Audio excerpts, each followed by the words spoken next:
വചനവീഥിയിലൂടെ father ജെ.ബി. Puthur. വിശുദ്ധ ലൂക്ക രചിച്ച നമ്മുടെ കർത്താവ് യേശുമിശിഹായുടെ പരിശുദ്ധ സുവിശേഷം. അധ്യായം 8, 22 മുതൽ 25 വരെയുള്ള വാക്യങ്ങൾ. കൊടുങ്കാറ്റിനെ ശാന്തമാക്കുന്നു. ഒരു ദിവസം യേശുവും ശിഷ്യന്മാരും വഞ്ചിയിൽ കയറി, നമുക്ക് തടാകത്തിന്റെ മറുകരയ്ക്ക് പോകാം എന്നവൻ പറഞ്ഞു. അവർ പുറപ്പെട്ടു. അവർ തുഴഞ്ഞുകൊണ്ടിരുന്നപ്പോൾ അവൻ ഉറങ്ങുകയായിരുന്നു. അപ്പോൾ തടാകത്തിൽ കൊടുങ്കാറ്റുണ്ടായി. വഞ്ചിയിൽ വെള്ളം കയറി. അവർ അപകടത്തിലായി. അവർ അടുത്തു വന്ന്, ഗുരോ ഗുരോ, ഞങ്ങൾ നശിക്കുന്നു എന്ന് പറഞ്ഞ് അവനെ ഉണർത്തി. അവൻ എഴുന്നേറ്റ് കാറ്റിനെയും തിരകളെയും ശാസിച്ചു. അവ നിലച്ചു, ശാന്തതയുണ്ടായി. അവൻ അവരോട് ചോദിച്ചു, നിങ്ങളുടെ വിശ്വാസം എവിടെ? അവർ ഭയന്ന് അത്ഭുതത്തോടെ അന്യോന്യം പറഞ്ഞു, ഇവൻ ആരാണ്? കാറ്റിനോടും വെള്ളത്തോടും ഇവൻ കൽപ്പിക്കുകയും അവ അനുസരിക്കുകയും ചെയ്യുന്നല്ലോ. വിശ്വാസ പരിശീലനത്തിന് യേശു അവലംബിക്കുന്ന മാർഗങ്ങൾ.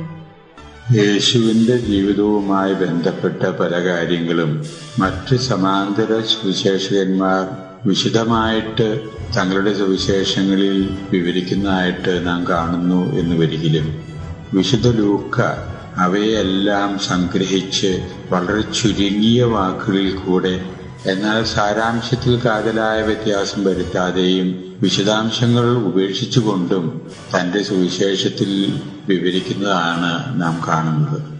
ഇന്നത്തെ നമ്മുടെ ചിന്താവിഷയമായിരിക്കുന്ന ആ സുവിശേഷ ഭാഗം തന്നെ അതിനെ ഒരു ഉദാഹരണമായിട്ട് നമുക്ക് കാണാവുന്നതാണ്. ഒരു ദിവസം യേശു ശിഷ്യന്മാരോട് പറയുന്നു, നമുക്ക് വഞ്ചിയിൽ ഒരു ഉല്ലാസയാത്ര നടത്താം. ശിഷ്യന്മാർ എതിർപ്പൊന്നും പ്രകടിപ്പിച്ചില്ല എന്ന് തന്നെയല്ല, ഉത്സാഹത്തോടു കൂടെ വഞ്ചിയിൽ യേശുവിനോടൊപ്പം കയറുന്നു. മറ്റു പല സുവിശേഷകന്മാരിലും കാണുന്നത് യേശുവാണ് വഞ്ചിയിൽ ആദ്യം കയറി ഇത് എന്ന് കാണുന്നു.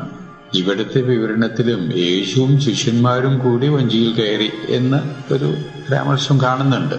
അത് ഭാഷയുടെ പ്രയോഗമാണോ അതോ യഥാർത്ഥത്തിൽ യേശു ആദ്യം കയറിയോ അറിഞ്ഞുകൂടാ. ഏതായാലും വഞ്ചി തുഴഞ്ഞ് വഞ്ചി മുന്നോട്ട് പോയി തുടങ്ങി. സുവിശേഷൻ പ്രത്യേകം നമ്മോട് പറയുന്നു, യേശു വഞ്ചിയുടെ അമരത്ത് കിടന്നുറങ്ങുക. സാമാന്യം ആരും വഞ്ചിയിൽ കിടന്ന് ഉറങ്ങാൻ വേണ്ടി ഒരു ഉല്ലാസയാത്ര നടത്താറില്ല. ഇത് യേശു തന്നെ അവരെ വിളിച്ച് ഉല്ലാസയാത്രയ്ക്ക് കൊണ്ടുപോയിട്ട് യേശു തന്നെ അമരത്ത് കിടന്ന് ഉറങ്ങുന്നു എന്ന് പറഞ്ഞാൽ അതിൻ്റെ ആ ഉറക്കം പ്രത്യേക ചില ഉദ്ദേശത്തോടു കൂടി ആകണം എന്ന് വിചാരിക്കുന്നില്ല ഭാഗതയില്ല.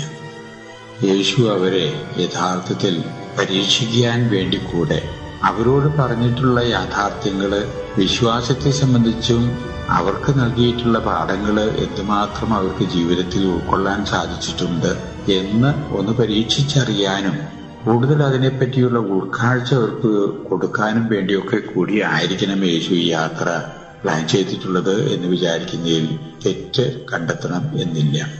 വഞ്ചി തടാകത്തിൽ കൂടെ ഗാലിലി കടലായിരിക്കണം മുന്നോട്ട് നീങ്ങി. ഉടനെ തന്നെ ഒരു കൊടുങ്കാറ്റ് വീശിയടിക്കുന്നു. അതിലുള്ള ശിഷ്യന്മാരിലെ ബഹുഭൂരിപക്ഷവും കടലിന്റെ മക്കളാണ് എന്ന് വരികിലും സുവിശേഷകൻ നമ്മോട് പറഞ്ഞു വരുന്നു, അവരൊക്കെ ഭയപ്പെട്ടു. അപകടം അവർ മുന്നിൽ കണ്ടു. അതുകൊണ്ട് നശിച്ചു പോകുന്നേക്കാൾ മുമ്പ്, മരിക്കാൻ പോകുന്നേക്കാൾ മുമ്പ് അമരത്ത് ഉറങ്ങുന്ന യേശുവിനെ ചെന്ന് ഉണർത്തുന്നു. നിങ്ങൾ നശിക്കാൻ പോകുന്നു. യേശു ഉറക്കത്തിൽ നിന്ന് ഉണർന്ന് കൊടുങ്കാറ്റിനെ ശാന്തമാക്കുന്നു. ക്ഷോഭിച്ച കടലിനോട് അടങ്ങൂ എന്ന് നിർദ്ദേശിക്കുന്നു. എങ്ങും നിശബ്ദത, ശാന്തത. യേശു ശിഷ്യന്മാരുടെ നേരെ തിരിഞ്ഞുകൊണ്ട് ചോദിക്കുകയാണ്, അല്പവിശ്വാസികളെ, നിങ്ങളുടെ വിശ്വാസം എവിടെ? ഞാൻ നിങ്ങളോട് ഇതിനു മുമ്പ് പല പ്രാവശ്യം നിങ്ങളെ ബോധ്യപ്പെടുത്തിയിട്ടുണ്ട്. ഒരു കടുകുമണിയോളം വിശ്വാസം നിങ്ങൾക്കുണ്ടെങ്കിൽ അസാധ്യമായിട്ടുള്ളത് ഒന്നും നിങ്ങളുടെ ജീവിതത്തിൽ ഉണ്ടാകില്ല എന്ന് പോലും ഞാൻ നിങ്ങളെ പഠിപ്പിക്കാൻ ശ്രമിച്ചിട്ട് അതൊന്നും നിങ്ങൾക്ക് ഉൾക്കൊള്ളാൻ സാധിച്ചില്ല. അതുകൊണ്ടായിരിക്കണം യേശു അവരെ അല്പവിശ്വാസികളെ എന്ന് വിളിക്കാൻ ഇടവന്നത്. അവരെ പഠിപ്പിച്ച യാഥാർത്ഥ്യങ്ങളൊന്നും ജീവിതത്തിലേക്ക് ഏറ്റുവാങ്ങാൻ സംശീകരിക്കാൻ അവർക്ക് സാധിച്ചില്ല എന്ന് യേശു കാണുന്നു. അതിന്റെ അടിസ്ഥാനത്തിൽ ഇത് മനസ്സിലാക്കുന്നതിന് വേണ്ടി എന്തുമാത്രം അവര് വിശ്വാസത്തിൽ ആഴപ്പെട്ടിട്ടുണ്ട് എന്ന് മനസ്സിലാക്കുന്നതിന് വേണ്ടി കൂടെ പ്ലാൻ ചെയ്ത ഒരു യാത്ര ആയിട്ട് അതിനെ സങ്കല്പിക്കുന്നതിൽ തെറ്റില്ല എന്നാണ് എനിക്ക് തോന്നുന്നത്. മറ്റു പല സുവിശേഷകന്മാരിലും പറയുന്നു, അവർ യഥാർത്ഥത്തിൽ വിസ്മയിച്ചു. കാറ്റും പ്രകൃതി ശക്തി പോലും ഇവനെ അനുസരിക്കുന്നു. അപ്പോൾ തങ്ങൾ വിശ്വസിക്കുന്ന, അനുധാവനം ചെയ്യുന്ന ആ ഗുരു തങ്ങളെപ്പോലെ ഒരു നിസ്സാരക്കാരനായിട്ടുള്ള വ്യക്തിയല്ല എന്നുള്ള ആഴത്തിലുള്ള അവബോധം അവരിലേക്ക് സന്നിവേശിപ്പിക്കാൻ അതിന് സാധിച്ചു എന്ന് വേണം വിചാരിക്കാൻ. വിശ്വാസത്തെപ്പറ്റി യേശു പറഞ്ഞു എന്ന് വരികിലും അത് പൂർണ്ണമായ അർത്ഥത്തിൽ ഉൾക്കൊള്ളാൻ അവർക്ക് സാധിച്ചില്ല എന്ന് വേണം വിചാരിക്കാൻ. പക്ഷെ പിന്നീട് 12 പേരിൽ ഒരുത്തനൊഴിച്ച് മറ്റു 11 പേർക്കും അത് ജീവിതത്തിൽ ഉൾക്കൊള്ളാൻ സാധിച്ചു എന്നാണ് ചരിത്രത്തിന്റെ ബാക്കിപത്രമായിട്ട് നാം മനസ്സിലാക്കുന്നത്. ഈ ഒരു യാഥാർത്ഥ്യങ്ങൾ യേശുവിന്റെ പഠന പ്രക്രിയയുടെ രീതി വെറും താത്വികമായിട്ടുള്ള നിലപാട് മാത്രമല്ല, ആ തത്വത്തിന്റെ അടിസ്ഥാനത്തിൽ പ്രായോഗികമായിട്ട് എന്തുമാത്രം അവരുടെ ജീവിതത്തിലേക്ക് അത് സംശീകരിക്കപ്പെടാൻ ഇടവന്നിട്ടുണ്ട് എന്നും കൂടി അവരെ മനസ്സിലാക്കി. അതിന്റെ അടിസ്ഥാനത്തിൽ വേണ്ട തിരുത്തലുകൾ വരുത്തി അവരെ പരിശീലിപ്പിക്കുന്ന ഒരു രീതിയാണ് യേശു സ്വീകരിക്കുന്നതായിട്ട് നാം കാണുന്നത്.